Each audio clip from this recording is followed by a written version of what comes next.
शिवसेना के अध्यक्ष उद्धव ठाकरे ने एनडीए की तुलना अमीवा से करते हुए कहा कि बीजेपी नीति इस गठबंधन का कोई निश्चित आकार नहीं है। विपक्षी गठबंधन इंडिया को घमंडिया और इंडियन मुजाहिदीन बताने पर प्रधानमंत्री नरेंद्र मोदी पर प्रहार करते हुए ठाकरे ने कहा कि एनडीए को घम एनडीए कहना चाहिए। महाराष्ट्र के हिंगोली में एक रैली को संबोधित करते हुए उन्होंने तेलंगाना के मुख्यमंत्री और भारत राष्ट्र समिति बीआरएस के अध्यक्ष चंद्रशेखर राव से यह स्पष्ट करने की मांग की कि वह इंडिया गठबंधन का समर्थन कर रहे हैं या भारतीय जनता पार्टी का।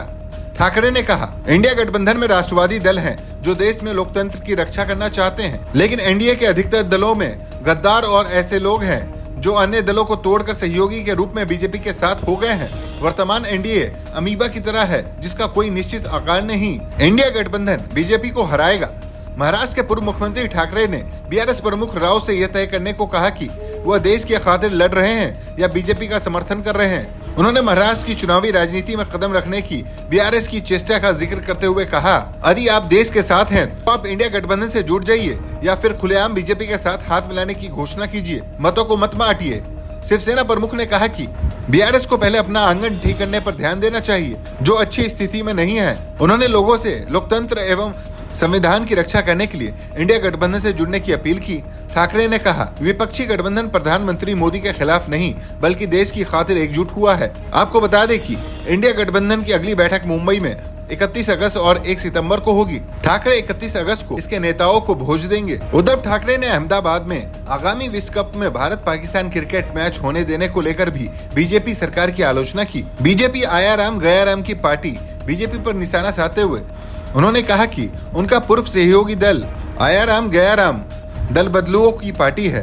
उन्होंने आरोप लगाया, मुझे बीजेपी कार्यकर्ताओं पर दया आती है जिन्होंने पार्टी को सत्ता में लाने के लिए अंत तक काम किया। ये कहा जा रहा था कि यह डबल इंजन सरकार है और अब अजित पवार का तीसरा इंजन भी जुट गया है। मुझे आश्चर्य होता है कि और कितने इंजन जोड़े जाएंगे, क्या यह एक मालवाहक ट्रेन है। एनसीपी नेता हसन मुशर्रफ के राज्य सरकार में शामिल होने के बाद ऐसा लगता है कि प्रवर्तन निदेशालय उनके घर का रास्ता ही भूल गया। वो मुशर्रफ के खिलाफ ईडी की जांच का जिक्र कर रहे थे। पिछले महीने अजित पवार और मुशर्रफ सहित राष्ट्रवादी कांग्रेस पार्टी के 8 अन्य विधायक महाराष्ट्र मंत्रिमंडल में शामिल हो गए थे। अजित पवार को उप मुख्यमंत्री बनाया गया है। ठाकरे ने एकनाथ शिंदे नीत राज्य सरकार के शासन आपाले डारी सरकार आपके द्वारा कार्यक्रम का उपहास उड़ाते हुए कहा कि यह कुछ नहीं बल्कि एक झूठ है। सरकारी योजनाओं को आम लोगों के द्वार तक ले जाने के लिए यह कार्यक्रम शुरू किया गया था।